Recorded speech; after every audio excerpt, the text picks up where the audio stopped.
arguably the most controversial research facility in the world. Now, I can't tell you exactly where I'm going because a lot of people are dead set against both what's going on out there and the man who runs the entire operation. Craig Venter was one of the first people to decipher what makes us people and not, say, dolphins or seaweed.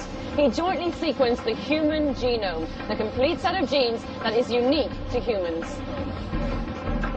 And Venter is now taking that genetic research one step further because he wants to create new forms of life.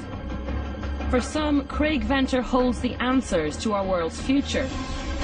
But to others, he's Frankenstein, a scientist playing God.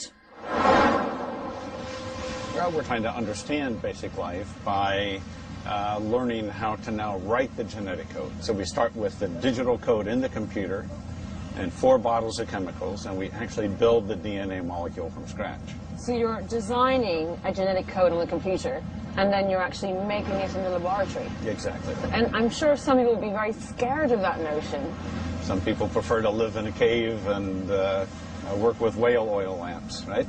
Is there any danger that in the future they will harm the environment or harm us because they're not natural living beings? If what you're looking at is the Deepwater Horizon Macondo well located in Canyon 252 in the Gulf of Mexico.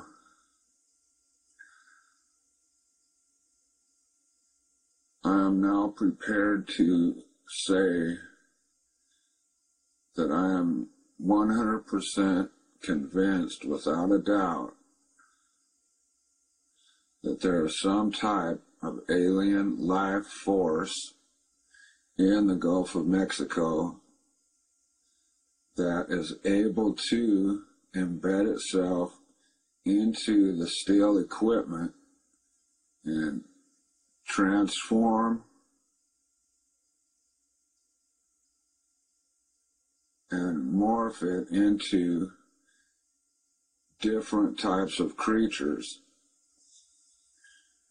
The first time that I noticed this was my video that I made of the small steel bar transforming into the small head of what looks to me like a little reptile.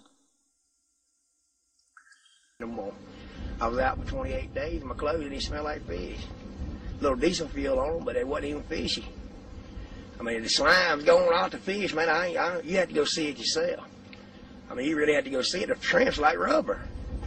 I ain't never boiled shrimp, throw them away. When I come in, me and my wife and my pop, we boiled some shrimp, we throw them in the woods. So my clothes didn't smell like it. I don't care what nobody said. I'll stand in front of the president hall and tell him what I know. The plume is actually disappearing. The plume is being biodegraded, that there is a new form of microbiology that is...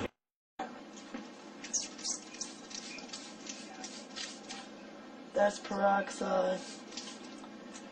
And I did the same thing that I'm doing now when the back of my legs broke out. The salt, Epsom salt and baking soda baths. And then when I got out, I would dry off, let it air out a little bit. And there was 27 before. It was bad. And then I would come and I would spray the peroxide on it, and then I followed it with alcohol to stop the peroxide from eating at it. Because the peroxide eats at it, you can feel it. It's gross. I've never had to deal with anything like this before in my life, but a friend of mine studies natural medicine. And I'm real thankful for her. The salt, the Epsom salt and baking soda baths pulled, like, even the small ones. Everything stopped as soon as I started doing what she told me to do. And of course taking my antibiotics. But obviously it must be in my system or this wouldn't be happening. The first thing people probably see is potentially the flu vaccine you get next year could be developed by these processes. Thank you very much, Craig Venter.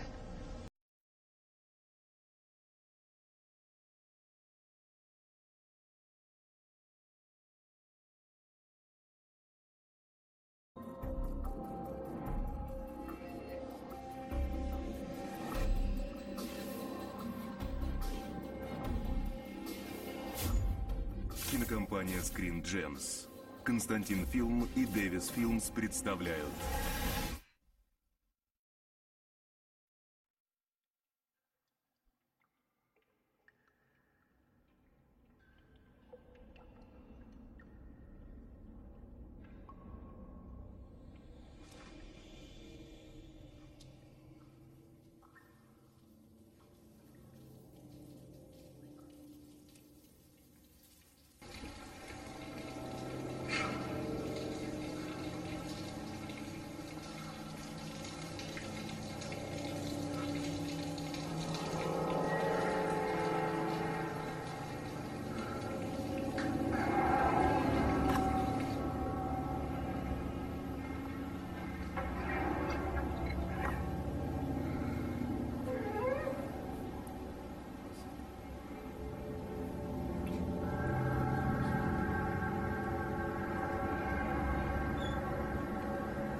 muestra de sangre.